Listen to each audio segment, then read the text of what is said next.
A paz do Senhor, amados e queridos irmãos. Vamos fazer aqui mais um vídeo em nome do Senhor Jesus, tá? Conforme eu prometi para os irmãos do nosso grupo aí de WhatsApp. Aleluia. A palavra é sobre qual a diferença, tá? Ou qual a trombeta que Paulo está falando em 1 Coríntios capítulo 15, verso 52. Vamos para o texto. 1 Coríntios capítulo 15, 52, que vai dizer: no momento, no abrir e fechar de olhos, ante a última trombeta, porque a trombeta soará e os mortos ressuscitarão incorruptível e nós seremos transformados. De que trombeta Paulo está falando? Essa é a pergunta. Por quê? Porque o diabo, é isso mesmo, o diabo tem levantado falsos profetas e falsos mestres nesse último tempo para que a igreja do Senhor, para que o seu remanescente não creia no arrebatamento. Ok? É isso mesmo que você ouviu. Por quê? Porque por não compreenderem o que estão falando, tá? Estão dizendo que não há o arrebatamento. Isso já é outro assunto, mas vamos para as trombetas para desqualificar o pós-tribulacionista, ou seja, aquele que acredita que a igreja passará pela grande tribulação, porque por uma falsa instrução ou por uma falta de instrução, falta de compreensão bíblica, eles pegam Apocalipse 11, verso 15, olha o que o texto diz, eu estou com a Bíblia aqui aberta, Apocalipse é rapidinho de achar, 11, 15, eles leem esse texto de Apocalipse 11, 15, que diz: e o sétimo anjo tocou a sua trombeta, e houve no céu grandes vozes que diziam: os reinos do mundo vieram a ser de nosso Senhor e do seu Cristo, e eles reinarão para todo sempre. Então o texto de Apocalipse 11, verso 15 ao 19, vai falar sobre um anjo que tocou a sétima trombeta. Aí eles entendem, o pós-tribulacionista, que esta sétima trombeta é a trombeta que Paulo está falando. Mas Paulo ele fala sobre a última trombeta. Então nós vamos já entender por quê. E qual a diferença entre a última trombeta que Paulo está falando e a trombeta que o anjo toca em Apocalipse? Ou de que trombeta Paulo está falando? Ok? Já já você vai entender. Em primeiro lugar, o texto aqui de Apocalipse está falando sobre um anjo que tocou a trombeta. Em 1 Tessalonicenses capítulo 4, verso 16, vai dizer que o nosso Senhor Jesus, ele vem com voz de arcanjo, com alarido de Deus e com a trombeta de Deus. Né? O Senhor Jesus, vamos lá, 1 Tessalonicenses, capítulo 4, versículo 16, aleluia. Porque 1 Tessalonicenses 4,16. Porque o mesmo Senhor descerá do céu com alarido, com voz de arcanjo e com a trombeta de Deus. E os que morrerem em Cristo ressuscitarão primeiro. Então aqui, quando fala sobre a ressurreição, e fala também sobre arrebatamento, que é arpazô, é diferente de parousia, tá? E que já é outro assunto, vinda de Jesus é parousia, vinda visível, arpazô. É uma retirada repentina e violenta. Então, aqui está dizendo que Jesus ele vem com a trombeta de Deus. Aí já começamos a ver uma diferença entre um anjo e Jesus. Ok? Arrebatamento, Jesus vem com a trombeta de Deus. E que trombeta é essa, já que Paulo fala sobre a última trombeta? Deixa eu botar a Bíblia aqui. Aleluia. Que trombeta é essa que Paulo está falando? Vamos lá. Como que nós vamos entender a festa das trombetas? Ou a trombeta, né, se não pelas festas das trombetas escritas na lei. Mas como nós vamos entender a festa de trombetas? E por que Paulo ele fala que ante a última trombeta, então os mortos ressuscitarão, depois nós que ficarmos vivos seremos transformados? De que trombeta Paulo está falando? Claro que ele não está falando de Apocalipse, primeiro porque ainda faltava cerca de 50 anos para Apocalipse ser escrito. Então Paulo não está pensando assim, não, vou pegar aqui o ensino de João, ó. João escreveu sobre a sétima trombeta, não, Paulo ele não pega isso.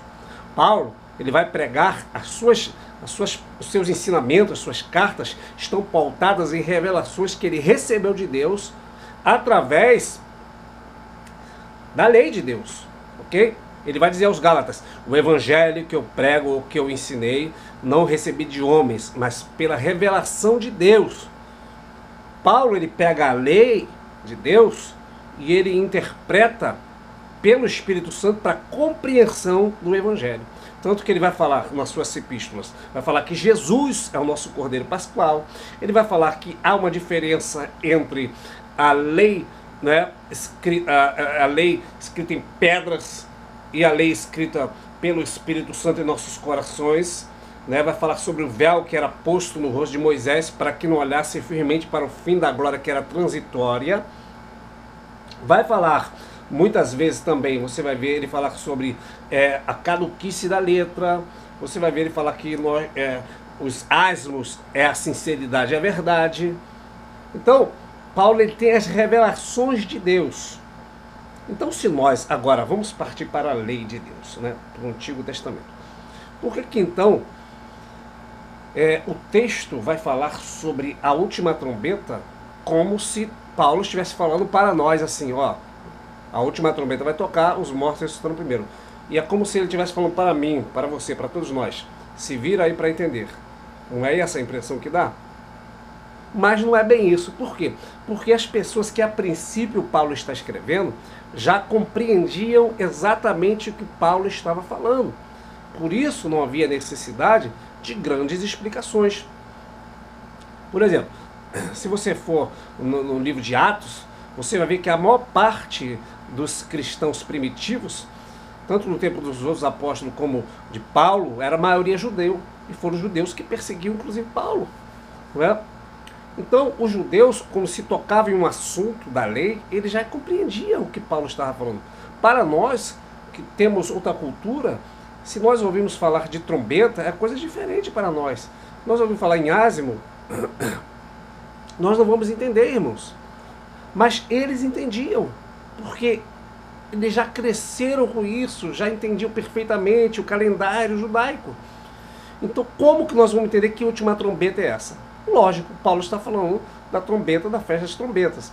Isso vai ficar claro se nós entrarmos na festa das trombetas. Se você for para Números 10, Levítico 23, tá? Números 29, você vai ver falar sobre a festa das trombetas.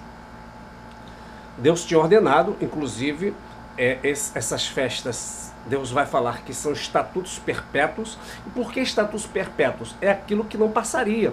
E Jesus vai dizer que não veio destruir a lei, mas veio cumprir. E tudo aquilo que tiver escrito sobre ele terá cumprimento.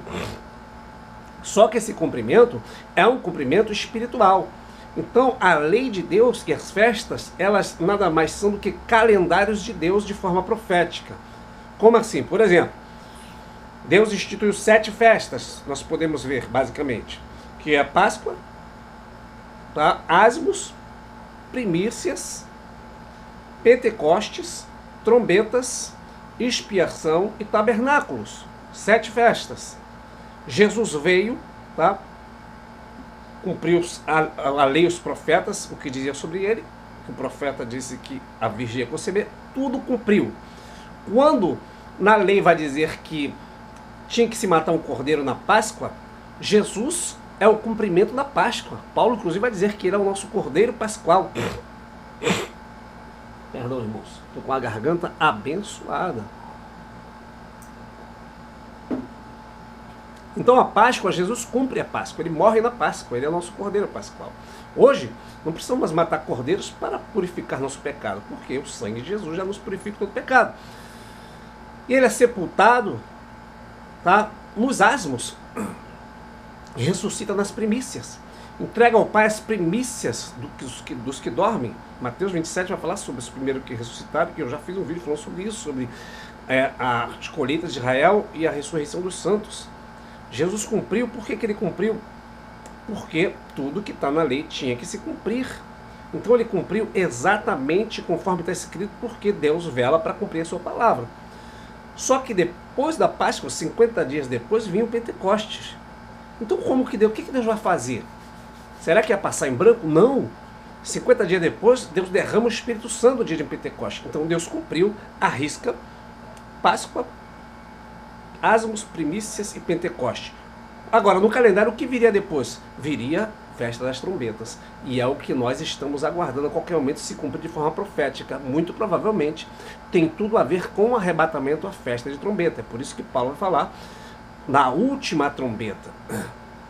Depois da festa de trombeta vem o Yom Kippur, que é a festa da expiação, que é uma festa triste. Enquanto a festa da trombeta é uma festa alegre, o Yom Kippur é uma festa triste, digamos assim. É um momento de reflexão, e a própria festa das trombetas é uma preparação para o dia da expiação, né? Segundo, né, o calendário judaico. E depois de a expiação vem tabernáculos, que é, profeticamente falando, milênio em que Deus vai habitar com os homens. Então, por que Paulo está falando sobre essa última trombeta? Porque aqueles que ouviam já compreendiam o que Paulo está falando, não é? Paulo, ele não precisa explicar, ele só fala sobre essa última trombeta, porque aqueles que ouviam ele já compreendiam a última trombeta. E por que ele compreendia? Como é que era feita a festa das trombetas?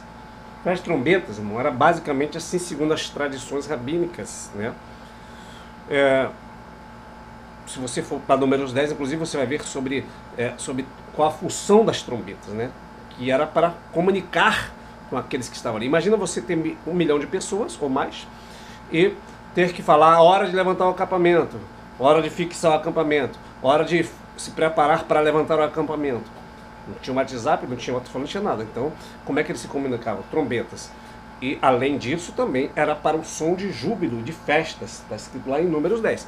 Então, quando Moisés acampava com milhões de pessoas, com milhares e milhares de pessoas, cerca de 1 milhão e pouco de pessoas, e chegava o momento de viajar de novo, de levantar, a nuvem guiava eles, a nuvem parava, eles paravam o acampamento. A nuvem se levantava, eles partiam para o acampamento. Então, tinha que se tocar uma trombeta avisando que era o momento de se preparar, e depois o último toque era para que o povo voltasse a caminhar.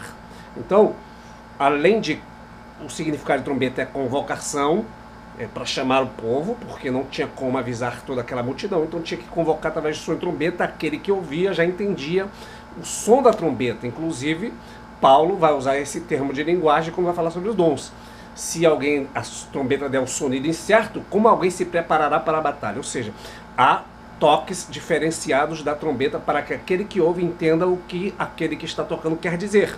Inclusive o último toque, que era o toque da partida, tá? Toques diferentes.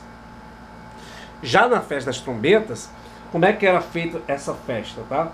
Havia na festa das trombetas, tá, toques diferentes. Havia cerca de 100 toques diferentes das trombetas. Havia 3 toques diferentes, que eram o tequia, o teruá e o chavarim. Esses 3 toques, tequia, teruá e chavarim, esses 3 toques, tá, eram feitos 3 vezes de 11 tocadas, dando um total de esses 3 toques dava 99 toques, ou seja, cada toque era 33 vezes, tá entendendo, irmãos? 3 vezes toques de 11 retinidas na trombeta, dando um total de esses toques durante a festa de 99 toques. E depois, por último, tá? Por último tinha um último toque especial, que era um canglor de trombetas. Era um toque solene chamado Tequia Hagadol. E esse toque era um toque solene e o mais longo possível, para diferenciar daqueles outros que pareciam ser meio que normais. Então esse último toque de trombeta, para aqueles que ouviam a festa das trombetas, entendiam e o conheciam como a última trombeta. Então aqueles que ouviram Paulo na época já sabiam o que significava a última trombeta, que era o fim, que era o término, que era o encerramento. Então, quando Paulo fala sobre a última trombeta, aqueles que ouvem a princípio já entendem o assunto, porque a última trombeta está relacionada à festa das trombetas, e não a trombeta de juízo de um anjo ou dos anjos que tocarão as trombetas de Deus. Nesse caso ali, a trombeta, ela é uma trombeta de juízo. O que tem a ver então, já que Deus cumpriu Páscoa, a primícia Asmo e Pentecoste, como que Deus iria cumprir, profeticamente falando, a festa das trombetas? Lógico que seria, de alguma forma, no arrebatamento, não tem outro. Inclusive, é uma coisa interessantíssima, que a expiação que vem logo após as trombetas é algo triste. Lógico que a expiação significa a grande tribulação, irmãos. Então, Paulo vai dizer que recebeu revelação de Deus justamente disso. Ele vai compreender, ele vai ter a interpretação da lei de Deus, o que significa. Então, para que esse calendário da lei de Deus está sendo cumprido de forma espiritual à risca? É porque não é palavras humanas, tá? Vamos pegar aqui a Páscoa de novo como exemplo. Na Páscoa está lá os rabinos, os sacerdotes lá matando cordeiros, né, oferecendo para o povo e etc e tal. Enquanto isso, Jesus está lá no Monte Gólgota morrendo, né? Então, aqueles que estão fazendo de forma literal, materialmente, não é ali que é o cumprimento. É o que está em Hebreus 10:1. A lei é sombra dos bens futuros, daquilo que haveria de acontecer, e não a imagem exata das coisas. Então, a imagem exata é Jesus na cruz. Não é um cordeiro sendo imolado. Aquilo é uma figura. A imagem exata é Cristo na cruz. Com asmos e primícias, é Jesus morto e ressurreto. Asmos e primícias, né, são imagens, enquanto Jesus é a imagem exata. Pentecostes é uma figura, mas o derramar do Espírito Santo é a imagem exata. Trombetas, festas celebradas, é uma figura. O arrebatamento e a trombeta de Jesus é a imagem exata das coisas. Tá me entendendo, irmão? Expiação, a imagem exata será a grande tribulação. E festa dos tabernáculos é uma figura e a imagem exata será o milênio, descrito em Apocalipse, capítulo 20, descrito em Isaías, capítulo 65, Isaías 11. Isso será a imagem exata das coisas. Então,